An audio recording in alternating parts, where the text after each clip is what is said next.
Breaking news. Nizamabad రైతు మహోత్సవంలో సమన్వయ లోపం బయటపడింది. ప్రారంభోత్సవానికి వచ్చే మంత్రుల హెలికాప్టర్ ల్యాండింగ్ కోసం కలెక్టరేట్లో హెలిప్యాడ్ సిద్ధం చేశారు అధికారులు. అయితే కలెక్టరేట్లో ల్యాండ్ అవ్వాల్సి ఉండగా పైలట్ నేరుగా రైతు మహోత్సవ ప్రాంగణంలో ల్యాండ్ చేశాడు. దాంతో దుమ్ము ఒక్కసారిగా ఎగిసిపడింది. హెలికాప్టర్ గాలి తీవ్రతకు స్వాగత తోరణాలు స్టాల్లో పడిపోయాయి. స్వాగతం పలికేందుకు వచ్చిన రైతులు నేతలు పరుగులు తీశారు.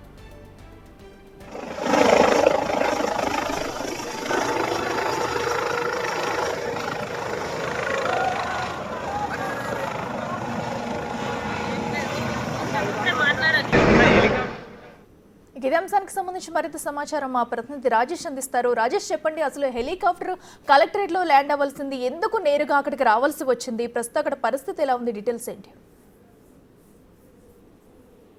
నిజామాబాద్ జిల్లాలో రైతు మహోత్సవ కార్యక్రమాన్ని నిర్వహిస్తున్నారు. ఈ సమావేశం అంతా కూడా ఈ మహోత్సవం 3 రోజుల పాటు కొనసాగనుంది.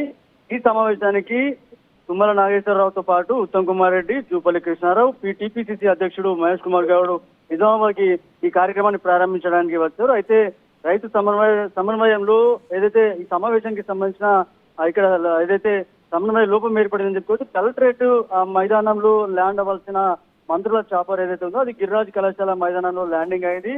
అయితే ఈ ల్యాండింగ్ సమయంలో ఒక్కసారిగా స్టాల్స్ అంతా కూడా సుమారు 130 నుంచి 150 స్టాల్స్ ఏర్పాటు చేశారు. రైతుకు సంబంధించిన వ్యవసాయానికి సంబంధించిన అనుబంధ ఏదైతే దాని అనుబంధ వ్యవసాయానికి సంబంధించిన స్టాల్స్ ఏర్పాటు చేస్తారు. ఈ స్టాల్స్ లో కొద్దిగా గందరగోళ పరిస్థితి ఏర్పడిందని చెప్పుకోవచ్చు. అధికారులు పోలీసుల సమన్వయం లోపం అయోమయానికి గురి చేసింది. మంత్రులు తుమ్మల నాగేశ్వరరావు పాటు అలాగే ఉత్తమ్ కుమార్ రెడ్డి, జూపల్లి కృష్ణారావు, టీపీసీసీ అధ్యక్షుడు మహేష్ కుమార్ గౌడ్ వీళ్ళంతా కూడా చాపర్ లో ఒక్కసారిగా ఇక్కడ దిగడం జరిగింది. దీంతో కలెక్టరేట్ మైదానంలో హెలిప్యాడ్ సంబంధించిన అక్కడ ఏర్పాటు చేసినప్పుడు కూడా అక్కడ నుంచి రైతు మహోత్సవంకి ఏదైతే హెలిప్యాడ్ రావడం జరిగింది. ఇక్కడ కొద్ది సమన్వయ లోపం వల్ల ఇక్కడ దిగడం జరిగింది. దీంతో ఒక్కసారిగా పెద్ద ఎత్తున దుమ్ము లేవడంతో కొద్దిగా ఇక్కడ రైతులు కావచ్చు, స్టాల్స్ కావచ్చు, అధికారులు కావచ్చు, వివిధ జిల్లాల నుంచి వచ్చిన వ్యవసాయానికి సంబంధించిన రైతులు కావచ్చు, రైతు నాయకులు కావచ్చు, చాలా మంది తీవ్ర ఇబ్బందులు ఎదుర్కొన్నారు. ఒకసారిగా దుమ్ము లేవడంతో ఒకసారి గందరగోళ పరిస్థితి నెలకొంది. ఒకసారిగా అయోమయానికి గురయ్యారు.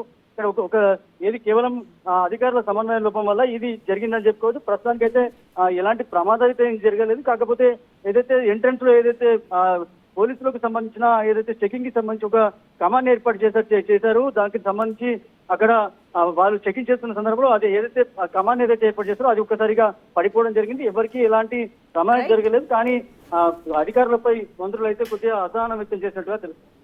Right Rajesh, thank you.